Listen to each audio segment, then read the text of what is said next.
Bom dia na paz do Senhor Jesus. Eu sou o pastor Cristiano Abrantes, da Igreja do Brasil para Cristo, no Pedregal, Goiás. Hoje estarei comentando sobre a leitura de Atos, capítulo 17. No versículo 1, a caravana de Paulo continua percorrendo a Macedônia, e agora passa por Anfípolis e Apolônia, cidades gregas, até chegar a Tessalônica. Diferente de Filipos, Tessalônica possui sinagogas e, como já era de costume, ali Paulo começa sua pregação discorrendo sobre o Messias, que é um assunto contido na Torá, a Bíblia judaica, e bem conhecido pelos judeus, para depois apontar que Jesus era o enviado de Deus que padeceu, morreu e ressuscitou ao terceiro dia. Versículos de 1 a 3. Alguns judeus, uma multidão de gregos religiosos e também um bom grupo de mulheres de alta posição passaram a seguir a Paulo e Silas. Mas um outro grupo de judeus, que não creram em suas palavras, ficaram tomados de inveja e começaram a tramar contra eles. Chegam ao ponto de levar um grupo de homens desocupados para causar alvoroço na cidade.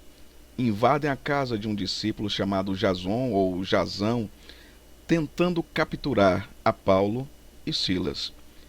E não os achando, resolvem levar Jazão e outros discípulos para serem interrogados. Mas logo depois foram liberados. Do versículo 10 a 13, para que escapassem dessa perseguição, os irmãos enviam Paulo e Silas para Bereia, e quando já lá chegam, começam a pregar nas sinagogas, e os judeus dali os recebem de bom grado, mas observando e conferindo com a Torá tudo o que se falava. Amados, durante esse período a Bíblia que existia era a judaica, ou seja, o Antigo Testamento que nós conhecemos. Mas quando aquele pequeno grupo de judeus nervosinhos de Tessalônica souberam que Paulo e Silas estavam em Bereia, foram até lá para causar confusão. Novamente, para escapar, Paulo é enviado sozinho para Atenas. Talvez porque os atenienses fossem uma população com uma filosofia de vida aberta às várias formas de pensamento, e ali se encontraria um pouco de sossego, e não seriam perseguidos como em Tessalônica, ou presos e açoitados como em Éfeso.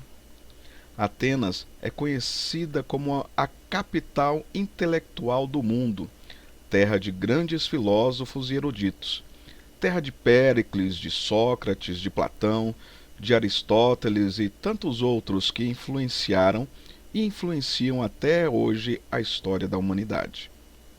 Mas essa forma ideológica e demasiadamente liberal de vida ateniense trazia por trás uma idolatria que cegava a mente, o coração e o entendimento daquele povo, mergulhando-os no mais profundo abismo espiritual. Uma idolatria tamanha que causou indignação a Paulo. E agora, não somente vai pregar nas sinagogas, mas também em praças públicas. Nos versículos 18 e 19, um grupo de filósofos epicureus e estoicos conduzem Paulo ao Areópago. Quem são esses filósofos? Que tipo de filosofia eles seguem? Epicureus eram seguidores de Epicuro, um filósofo grego que foi mestre em Atenas desde o ano 307 a.C. Segundo o seu sistema, o grande fim da vida é uma vida de prazer, viver e aproveitar ao máximo do que é o agora. Admitiam a existência de seres divinos, mas não acreditavam que eles tivessem qualquer comunicação com os homens, e, portanto, não existia nenhum acerto de contas. Ensinava Epicuro que uma vida tranquila, livre de males e rica de prazeres é o principal bem da vida humana. Sustentavam a ideia de que o mundo não tinha sido formado por Deus, nem com qualquer desígnio, mas por um concurso fortuito de átomos apenas. Parece que estamos falando dos nossos dias, não? onde algumas pessoas vivem exatamente dessa forma, sem uma perspectiva de um encontro com Deus, se guiando somente para satisfazer a si mesmo, achando seu centro de todas as coisas para a quem o universo converge.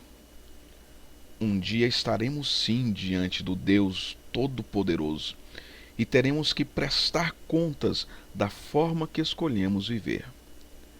Não vos conformeis com este mundo, não assuma a forma desse mundo, mas deixemos que a mente de Cristo inunde o nosso ser com a água viva e venha transformar-nos por completo, até que esta mudança alcance outro e outro e outro.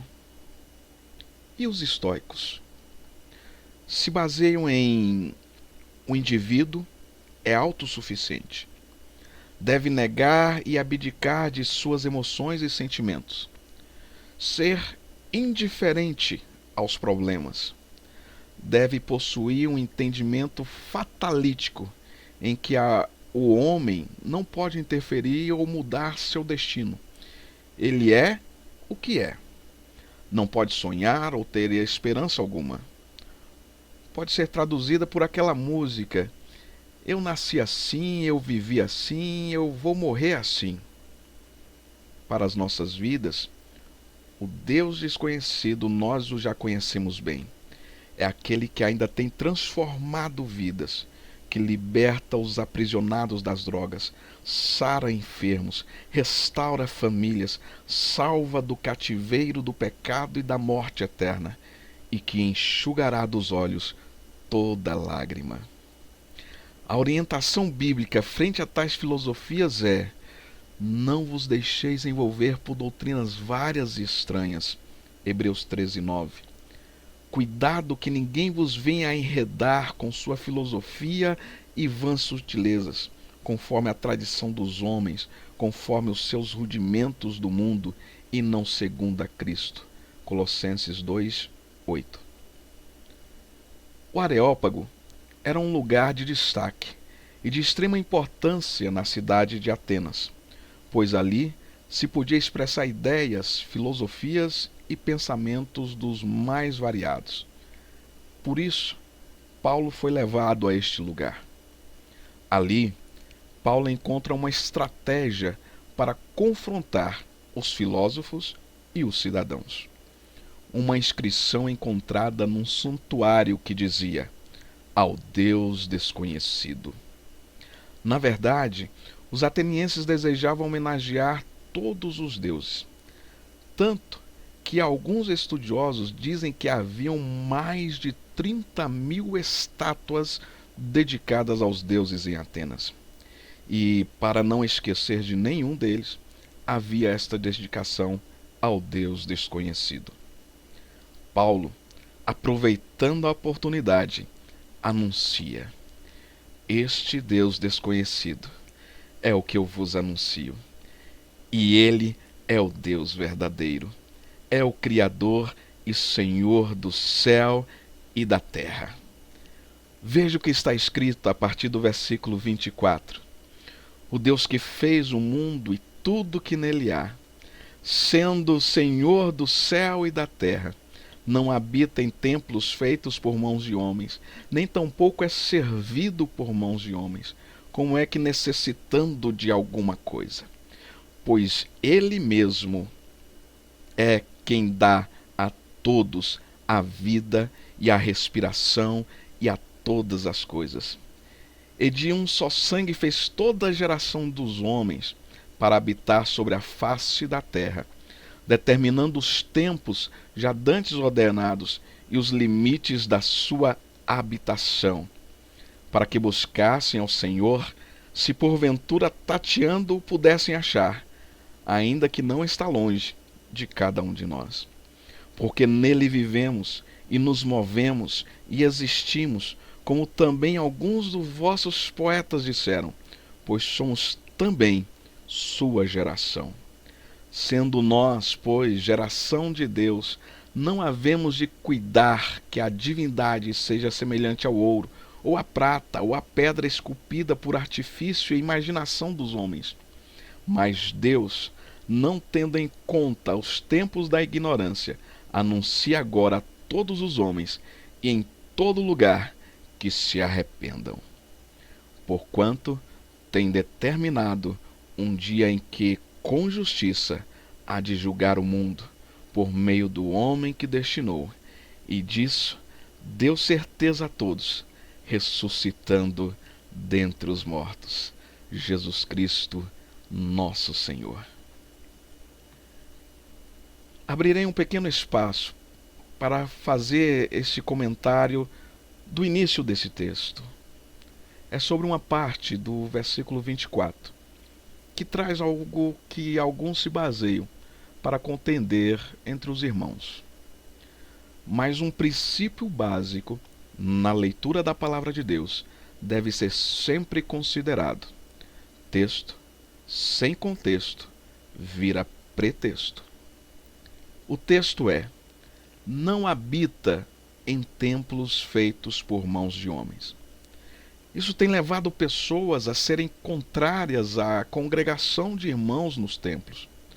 Mas, ao analisar todo o texto, observamos claramente que Paulo está debatendo e desconstruindo a idolatria ateniense e seus inúmeros templos dedicados aos vários deuses. Então vamos continuar. Enquanto alguns zombavam do que Paulo havia dito, outros desejavam ouvir mais. Alguns homens creram, entre eles estava Dionísio e uma mulher por nome Dâmaris. Aos crentes em Tessalônica, mais à frente, Paulo escreveria 2 cartas, 1ª e 2ª Tessalonicenses. Isso significa que a igreja ficou ali formada. Um bom dia e que Deus abençoe a todos. E até a próxima leitura, se Deus assim nos permitir.